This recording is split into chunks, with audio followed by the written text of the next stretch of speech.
3일자 말씀 우리 누가복음 23장 1절부터 12절까지 한 절씩 교독하겠습니다. 무리가 다 일어나 예수를 빌라도에게 끌고 가서 고발하여 이르되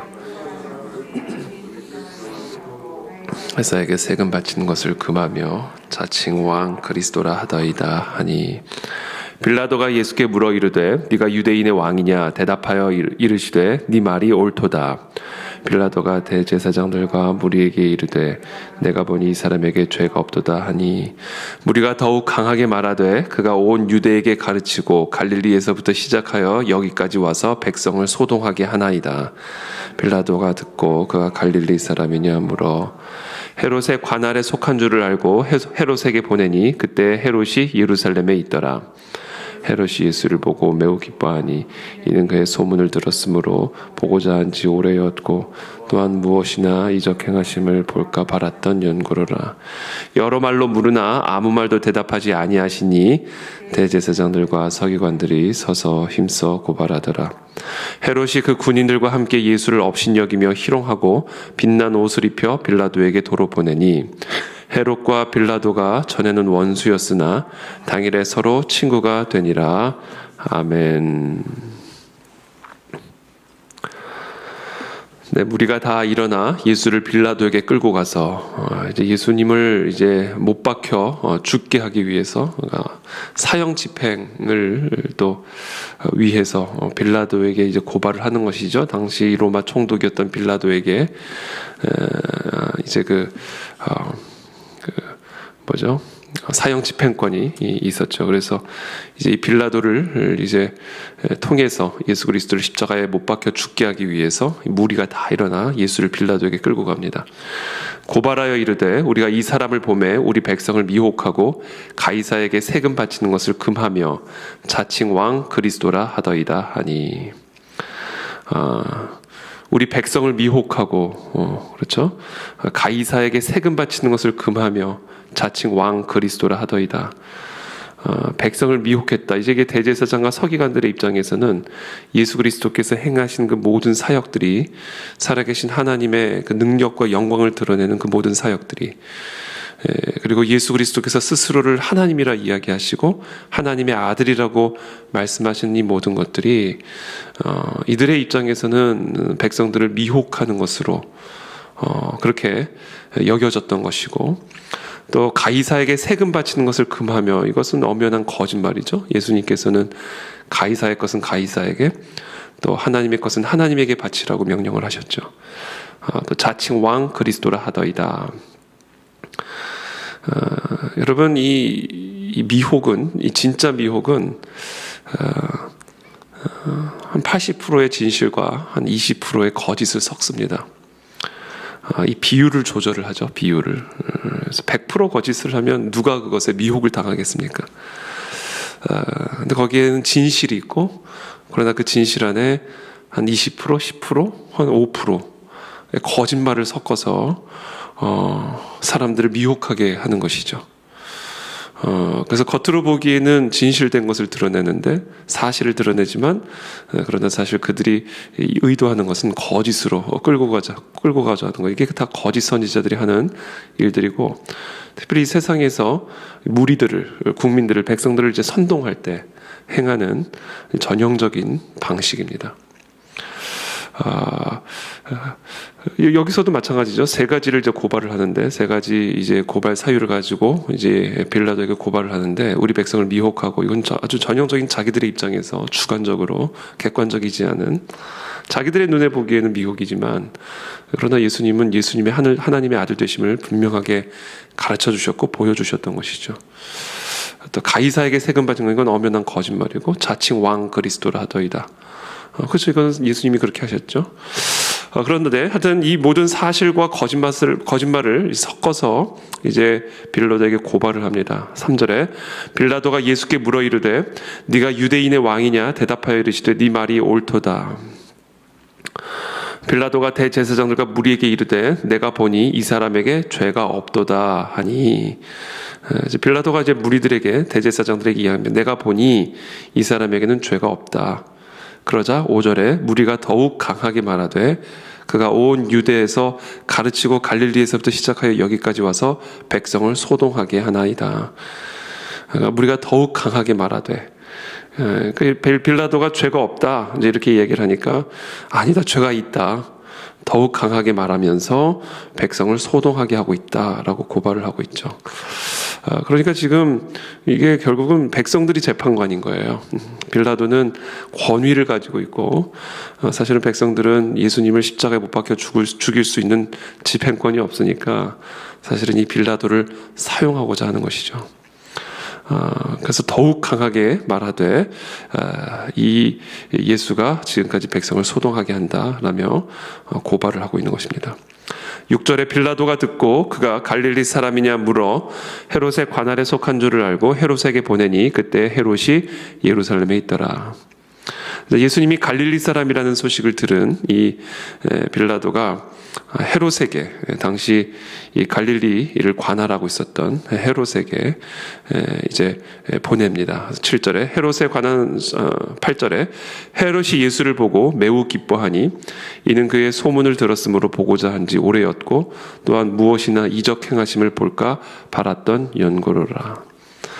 예수님을 본 헤롯이 매우 기뻐합니다. 그런데 이제 기뻐했던 이유는 예수님의 소문을 들었고 또 보고 싶었던 거예요. 예수님이 이제 이적을 행하시는 그런 소문을 들었던 모양입니다. 그래서 안진뱅이를 일으키고 소경의 눈을 뜨게 하는 이런 놀라운 이적을 행하시는 것을 소문을 듣고는 한번 이 예수님을 보고 싶었다. 이제 이런 마음을 가지고 있었던 것이죠. 9절에 여러 말로 물으나 아무 말도 대답하지 아니하시니 대제사장들과 서기관이 서서 힘써 고발하더라. 이번에도 마찬가지입니다. 예수님이 아무 말도 대답하지 않으시니까 대제사장과 서기관들이 힘을 써서 예수님을 고발하고 있는 것이죠. 그러니까 얼핏 보면 이 빌라도나 이 헤롯이나 예수님에 대해서 그렇게 큰 관심을 갖고 있지 않았던 것으로 보입니다. 그리고 이 재판을 그렇게 아주 심각하게 여기지 않았던 것으로 보여요. 어떤 증거 자료를 요구하는 것도 아니고 또 깊이 있게 신문을 하는 것도 아니고, 그러니까 이 말씀, 이 기록된 이 당시 상황을 기록하고 있는 말씀만 보면 이 빌라도나 헤롯이나 예수님의 이 고발에 대해서, 고발 안건에 대해서 그렇게 진지하게 심각하게 예수님 안에서 심각한 어떤 사형을 집행할 만한 그런 심각한 사유를 보지는 못했던 것으로 보입니다. 다만 이 백성들과 무리들이, 대제사장들이 자신들의 어떤 목적을 이루기 위해서 이 헤롯과 빌라도를 사용하고 있는 그런 상황이죠. 그리고 두 사람도, 빌라도와 헤롯도 아마 그것을 느끼지 않았을까. 그래서 헤롯은 호기심 차원에서 예수님의 재판을 진행하는 것을 또 우리가 보게 됩니다. 11절에 헤롯이 그 군인들과 함께 예수를 업신여기며 희롱하고 빛난 옷을 입혀 빌라도에게 도로 보내니 다시 빌라도에게 돌려보냅니다. 헤롯과 빌라도가 전에는 원수였으나 당일에 서로 친구가 되니라. 이 헤롯과 빌라도가 서로 관계가 좋지는 않았으나 그날에는, 예수님을 재판하던 그날에는 서로 친구가 되었다. 이 예수 그리스도가 십자가에 못 박혀 죽임을 당하시는 이 모든 일들이 매우 악한 의도와 또 악한 그런 무리들에 의해서 거침없이 진행이 되어져 가고 있는 그런 모습들을 오늘 본문은 우리에게 가르쳐 주고 있습니다. 오늘 등장인물이 크게 5명이 나옵니다. 빌라도가 나오고 헤롯이 나오죠. 일단 이들은 정치가들이라고 말할 수가 있습니다. 세상의 권력자들. 그리고 또 두 번째 무리들이 나오는데 그것은 이제 대제사장과 서기관과 무리들.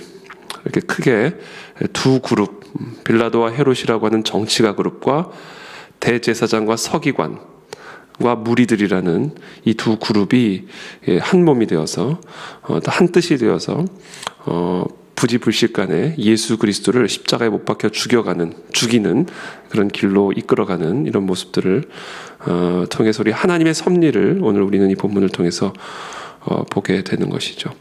그래서 저는 오늘 이 본문을 통해서 우리가 한 가지 함께 묵상하고 또 기도하고 싶은 부분은 일단은 이 모든 악한 일을 통해서 하나님의 뜻이 이루어지고 있음을 오늘 우리는 묵상을 하게 됩니다. 헤롯과 빌라도 원수였지만 당일에 서로 친구가 되면서 예수 그리스도를 십자가에 못 박아 죽이는 그 모든 일들을 사실은 결국은 이렇게 휩쓸려가는 그런 모습들을 보게 되는 것이고, 대제사장과 서기관과 무리들이 더욱 힘을 써서 죄가 없음에도 불구하고 죄 없는 예수 그리스도를 죽이는, 고발하는 이 모든 일들이 거침없이 진행되어져 가는 이런 모습들을 보면서 이 하나님의 이 모든 섭리, 우리가 보기에는 참으로 악하고 불의한 그런 일이지만, 그러나 그런 모든 불의한 일을 통해서도 하나님의 그 선하신 뜻이 성취되어져 가는 그런 모습들을 우리가 보게 되는 것이죠. 세상에서 가장 불의하고 세상에서 가장 억울하고 세상에서 가장 비참한 일, 우리가 세상에서 많은 것들을 이야기할 수 있죠. 우리가 흔히 비참한 일 얘기를 하면 이제 홀로코스트를 이야기하죠. 우리 유대인들이 정말 그 참혹한 가스실에서 죽임을 당하는 참으로 참혹한 그런 일들, 히틀러와 같은, 나치와 같은 그런 악인들을 통해서, 그 악한 정치가를 통해서 그런 무고한 많은 유대인들이 죽임을 당하는, 세상에서 가장 비극적인 일 몇 가지를 꼽으라고 하면 그 중에 빠짐없이 들어가는 게 이제 홀로코스트입니다. 우리 개인의 삶에 있어서도 참으로 아프고 안타까운 여러 가지 일들이 있고, 또 이 세상에서도 여전히 이렇게 불의하고 좀 악해 보이는 그런 일들이 계속해서 진행이 되고 있지만, 오늘 이 본문을 통해서 우리가 또 한 가지 확인할 수 있는 것은 예수 그리스도께 일어난 일만큼 비참하고 불의하고 악한 일은 이 세상에 없었다. 이 세상에서 가장 악한 일, 가장 비참한 일이라고 한다면 하나님의 아들이 십자가에 못 박혀 이와 같이 불의한 방식으로, 불의한 사람들의 손에 의해서 죽임을 당한 이 일이야말로 이 인류 역사상 가장 비참하고 가장 불의한, 가장 악한 일이었다라고 말할 수가 있겠죠.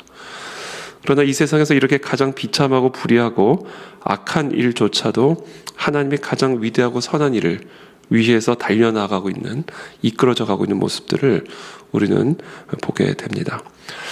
그래서 우리는 하나님의 이 주권적인 손 아래서, 하나님의 전능하신 섭리 안에서 그 어떤 일이라 할지라도 마치 하나님의 아들이 십자가에 못 박혀 이렇게 불의한 자의 손에 의해서 죽임을 당한 일조차도 모든 인류를 위해서 가장 선한 일이 되었음을 우리는 보게 되면서, 정말 이 하나님의 손 안에서 버릴 것은 하나도 없다라는 사실을 이 아침에 우리는 다시 한번 기억해야 합니다.